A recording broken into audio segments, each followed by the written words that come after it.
I also just wanted to make a quick video on the relationship that we can have with Christ, right?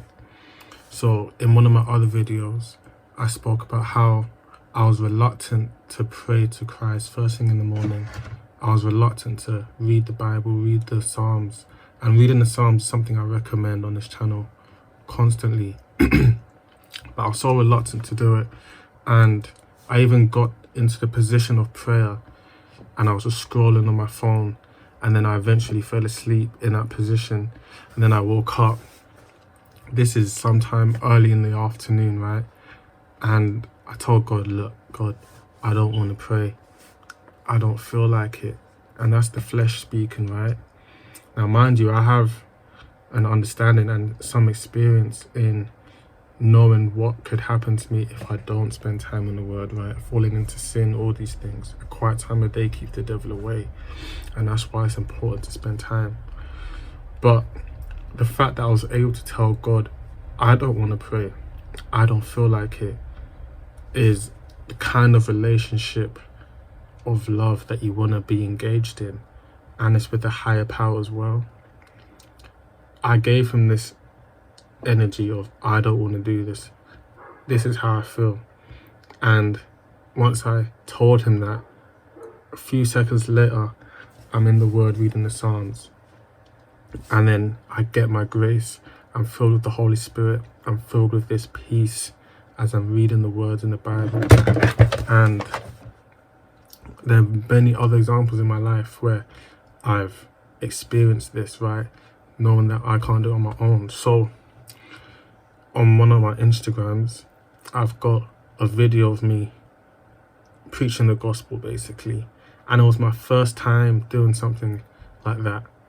I've never been one to like preach. It's as if I like the relationship I have with God to myself. This channel is the first time I've really done something where I'm preaching, right? And I don't even see it as preaching, but I guess some people might say it's preaching, but I just see it as advice. So when I did that video on my Instagram, I didn't want to do it. And people kept telling me to do it. I was on the Christian camp, I was in Hawaii, and everyone had done it, posted it on their Instagram. And I didn't want to do it because I was afraid of how it might be perceived. I was thinking about people's opinions. And I wasn't thinking about the importance of the message or the love of God at all. I was just being selfish, thinking about myself. So when I went into the room to pray, I told the girls, okay, let me go and pray about it. So I went to pray about it. And I'm in the room, I'm like, God, I don't want to do this. I don't even know what I'm going to say. How am I even going to do this? I don't feel like doing it. I'm giving him all this energy of me not wanting to preach the gospel, right? And then as I'm giving him this energy, man, he just gives me 10 times the energy back in a positive way, in a good way. And I just feel this strength overpower me. I read the Psalms, and that's what I always recommend, reading the Psalms. In that moment, I didn't want to do it. I read the Psalms. I read Psalm 91 first to give me that strength, the protection, whatever. Psalm 23 to give me the peace. And he just gave me this insane joy. And it was a spiritual strength that overcame me. And the second I got up, I just stood up, and then I went outside, set the camera up, recorded the video twice, and then posted it. And I know that I would not have been able to do that if I didn't spend time with God. If I didn't spend, because I know me, and I would have found a way out. I was scared of what people would think of me posting the gospel on my page. Now, it got a lot of positive, comments and all that stuff. And there were actually loads more Christians on my Instagram, more Christians than I realized. I didn't even know, but it's just an example of how Christ will meet you where you're at, even when you don't want to do something, when you don't feel like doing something he's told you to do. You tell him, I don't feel like it, and give him all the reasons why. I'm telling you, he will just bless you. I think ever since then, I overcame the fear of caring what people think of me on social media or online, in terms of, you know, posting like Christian stuff or things that can benefit people really, right?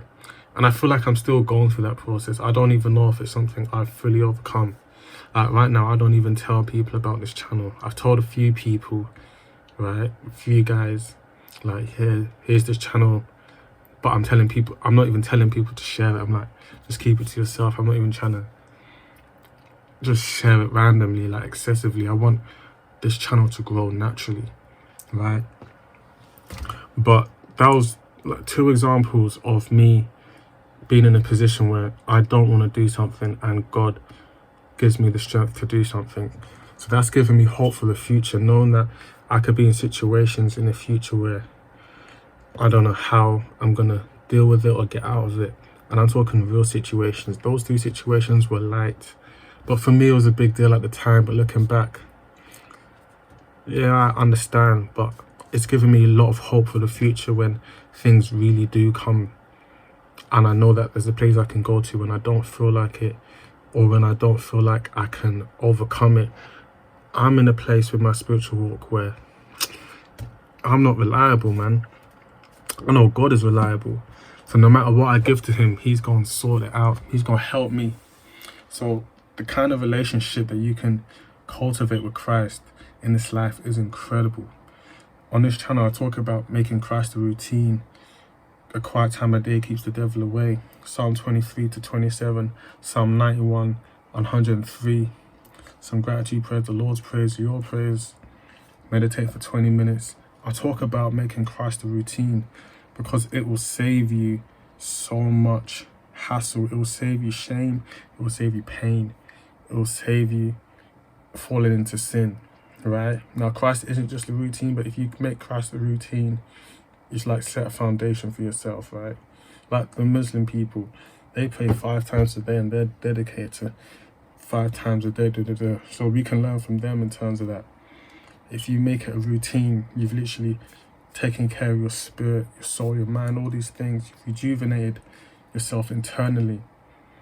And then you can build upon that. You can go to Christ when you don't know what to do, when you need help, in your times of shame, especially in your times of shame, in your times when you don't know how to overcome something. He will be there. He will be there. I'm telling you the truth. I'm telling you the truth, like I know. And there are going to be people who say, oh, and I don't even know what people say, but people just don't be believing. And it's I won't lie, I grew up a Christian, but I only started believing it, like, not even believing it. I started knowing it to be a truth, and like the truth as a fact. That's in 2020. That is 4 years ago. It's 2024 now. 4 years ago. I'm 27 years old.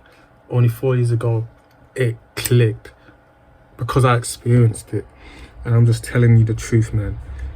Christ is more than a routine, but get Christ to be your routine first and cultivate a relationship. And I promise you, everything will change for you. That's a fact. Take care of yourself. Put Christ first. Let's go.